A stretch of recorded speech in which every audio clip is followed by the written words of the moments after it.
Hamjambo, mimi ni Abdul Karim. Na mimi ni Kondi. Karibuni katika mazungumzo ya darasa hili. Katika darasa hili tunajifunza namna ya kujifunza Kiswahili, how to learn Swahili or learning Swahili language. I will share with you some of the skills, some of the techniques you can use to learn Swahili, and also Teacher Koni will share with you some of the techniques that you can use to boost your Swahili language. Yeah, many people are learning Swahili or want to learn Swahili, but they don't know how to speak, they don't know how to improve, they don't know how to start.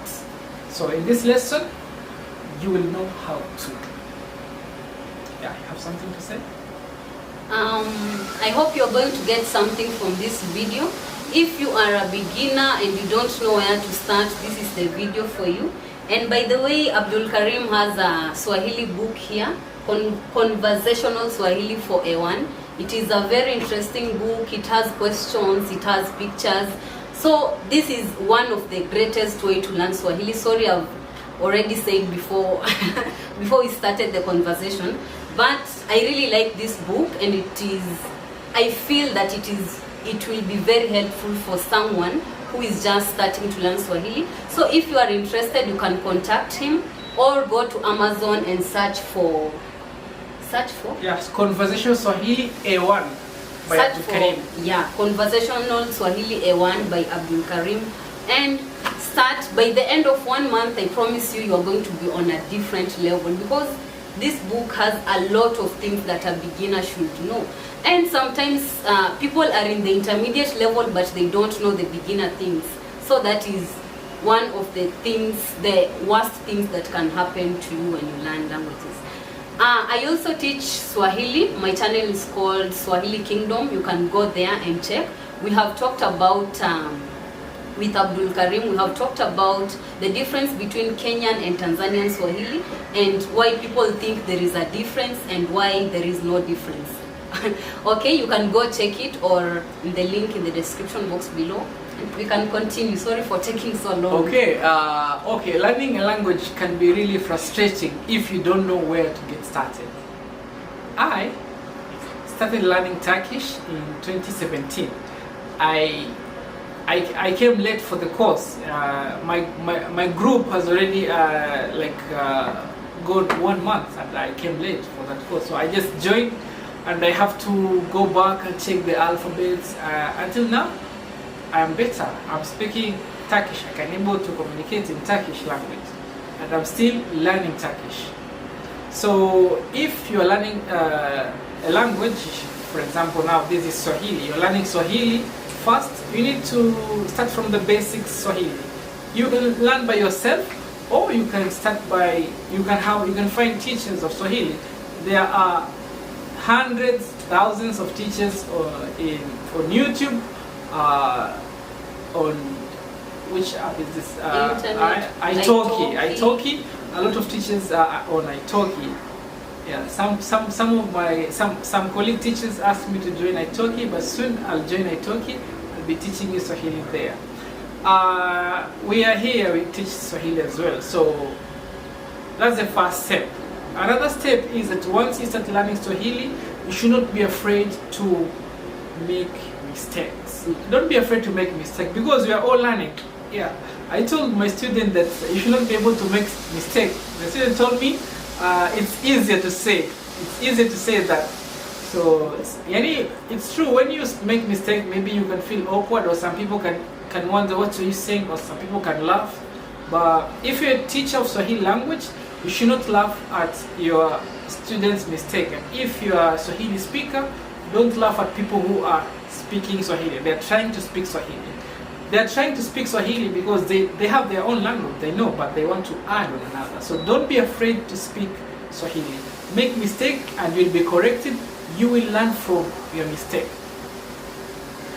Also, I remember one time I was learning Arabic, and when I say my age in Arabic, so I start like 27. So in Swahili, in Arabic, you don't say 27. You start by 7 and 20. So when I say 27, yeah, I realized later on, and I've learned how to say numbers in Arabic. I never like read a book to say numbers. I just learned from that mistake. See? Another thing that you need to do, or you should do while learning language, or Kiswahili here in this case, is that whenever you are learning, make notes. Make notes on what you're learning. Write down the notes. I had a student from Russia in 2018 to 2019. She actually, in her room, was full of notes. She had put stickers on the wall, she had books, and she will refer everything. Whenever we are speaking, she will go to the notes, and maybe if she's forgotten something, she will do that. She will read, and she will ask me if she doesn't understand something. So making notes actually will help you to remember things. You know, you remember what you wrote, and you can refer to it after the lesson. You know, don't make notes when you are going to do your examination only. Some people just write notes down to remember for the examination, and when the examination is finished, they forget everything. So be keen on taking your notes, take notes and explanation for whatever you are learning, which topic you are learning in Swahili. Another thing that, another technique that you can use in learning Swahili is that you practice what you've learned. I said you should not be afraid of making mistake. This you should practice for instance, when you're learning this Swahili, maybe today you learn about conversation at the market, terms and phrases that you use at the hospital. When you go out there, try, imitate, maybe you are a doctor, or maybe, I know it's frustrating, it's challenging if you're from a country that is not speaking Swahili, so it might be really difficult, you know. So you can find a friends online and talk to them. Maybe let this take time. Let me say he's a shopkeeper, you try to buy something from the person, or just try to do this by yourself. It will be very beneficial. Yes, and also good Swahili learners, learners of the Swahili language, they find groups of other students who are learning. So the groups are all over on Facebook. I'm managing several groups on Facebook. How to learn Swahili, Kiswahili.karim, kujifunza Kiswahili. A lot of students are there, they're asking questions, and we also have groups. Teacher Koni has Swahili Kingdom, I have Kiswahili.karim groups on WhatsApp. We are answering student questions, and most of people there are learners of Swahili language, and I really appreciate their effort to join their group and to improve their Swahili. So find groups of people who are learning Swahili. Yes, and groups will also increase, or will give you more motivation to continue going, because when you see someone, maybe you think you are not improving, then you see someone who says that I've been learning Swahili and I've not improved, but here, because I know I'm going to improve, that person will give you some motivation, either knowingly or unknowingly. The next day you are going to want to learn more Swahili because of that person, either knowingly or unknowingly. So groups will give you motivation. Yes. Actually, groups are very important. You share ideas that you don't know. Maybe you don't know something, you will hear from the group. The group doesn't know something, they will hear from you. And I used this technique when I was in high school. I didn't understand physics, but our teachers, really, I hated groups actually. Our teachers made us to form groups and discuss, and I started understanding physics, and up to now I am a physics teacher. You don't know this. Okay, another technique that you can use in learning a language is you can find ways to enjoy this language.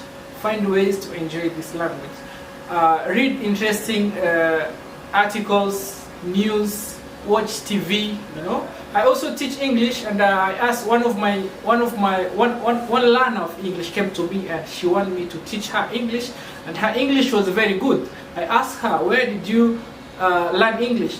She said, I never had any teacher of English. I just watch she mentioned to me Citizen TV. It's a Kenyan TV station, Citizen TV show. She learns Swahili English from that TV channel, because on TV they are showing the images and they are describing what is happening. Also, we have several TV channels for Kiswahili. We have Citizen TV as well. It also has programs for Swahili, especially in the evening. They have program for Swahili. We have BBC Swahili. We have KBC Swahili. We have also radios, Radio Jambo. You can listen to those radios. Newspaper. We have in Kenya here. We have Taifa Leo. We have Mwanaspoti if you love sports. And we have Mwananchi in Tanzania. Mwananchi is a famous newspaper in Tanzania. So for the social media channels, you can follow these broadcasting stations like BBC Swahili. It's a famous one. It's broadcasting news in Swahili, and I really like they're using proper Swahili, standard Swahili.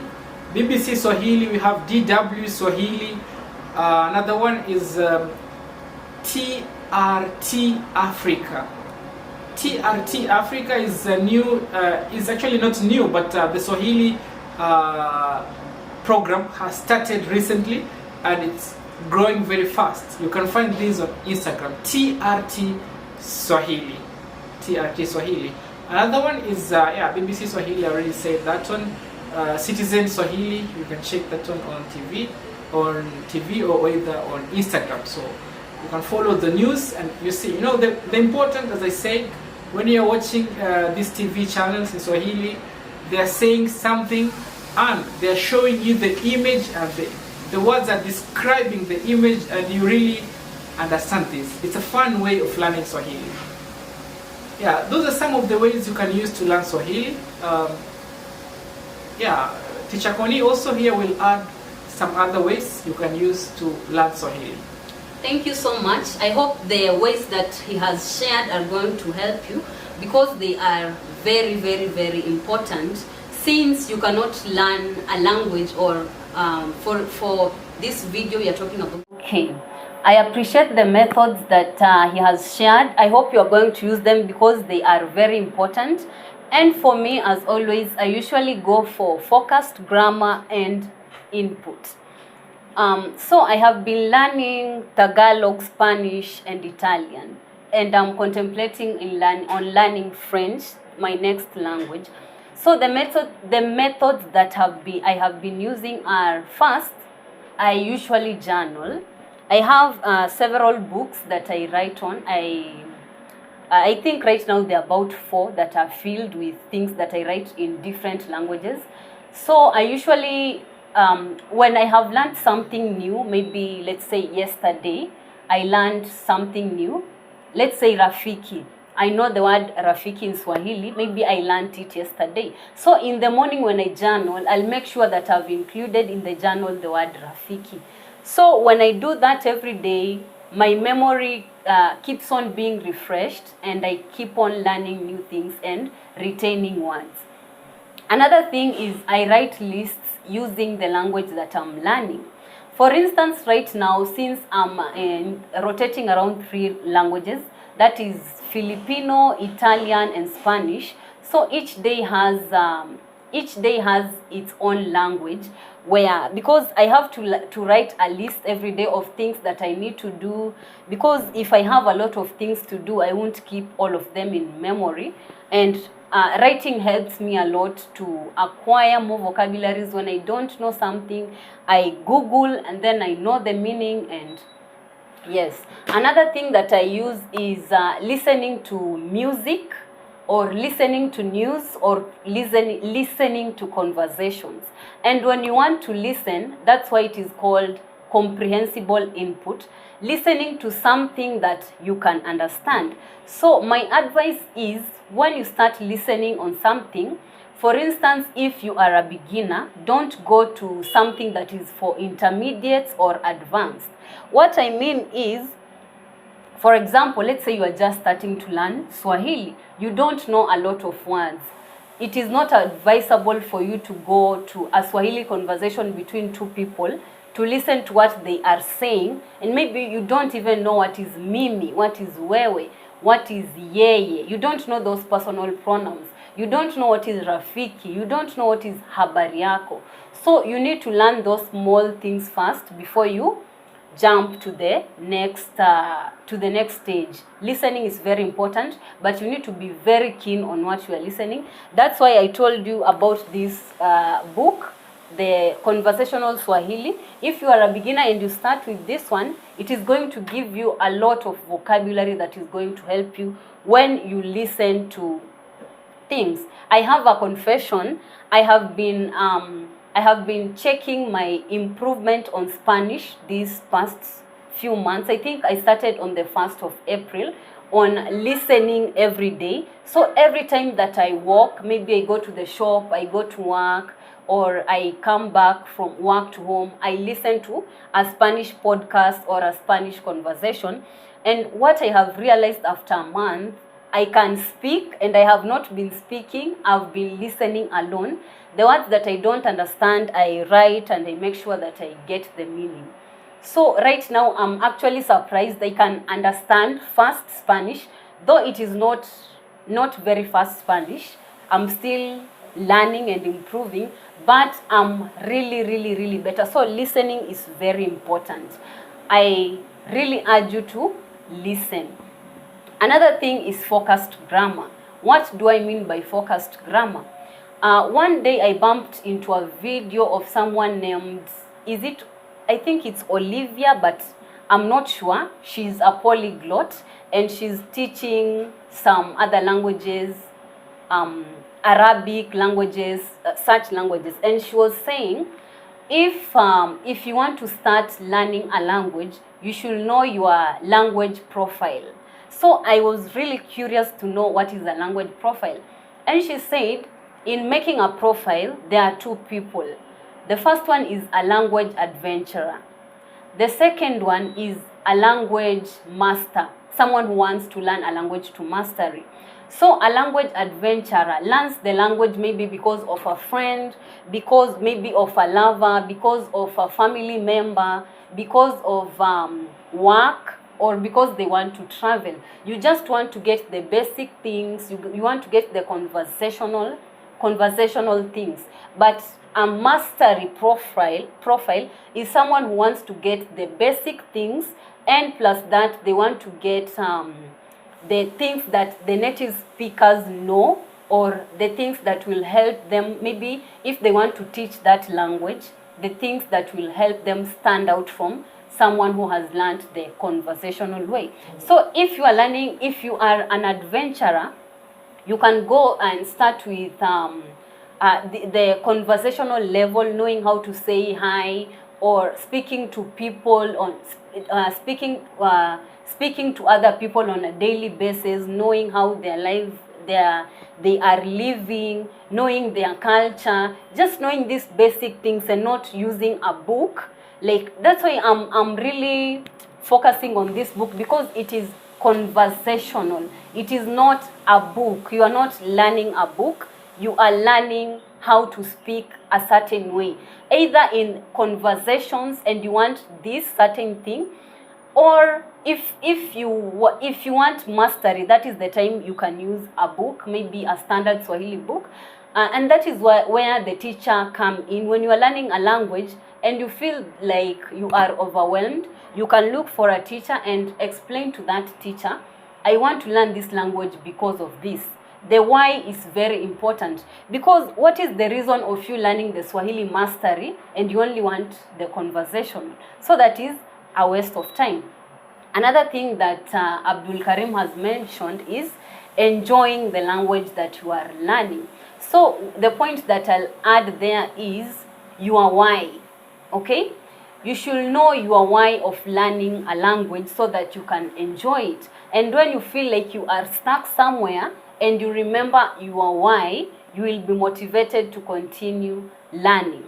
Okay? So maybe if something that motivates you is a family member, or maybe it's music of that country, or their accent, or how they speak, or maybe your dream is one day I'm going to travel there, just have something that will keep you in touch or in contact with that language, such that when one day you can wake up and your brain is telling you, no, you are not going to learn this language, but when you remember your why, you are going to go back to that language. Thank you so much. Yeah, it's good. Very, very informative. I can also add something that I've already talked about. I can just elaborate more.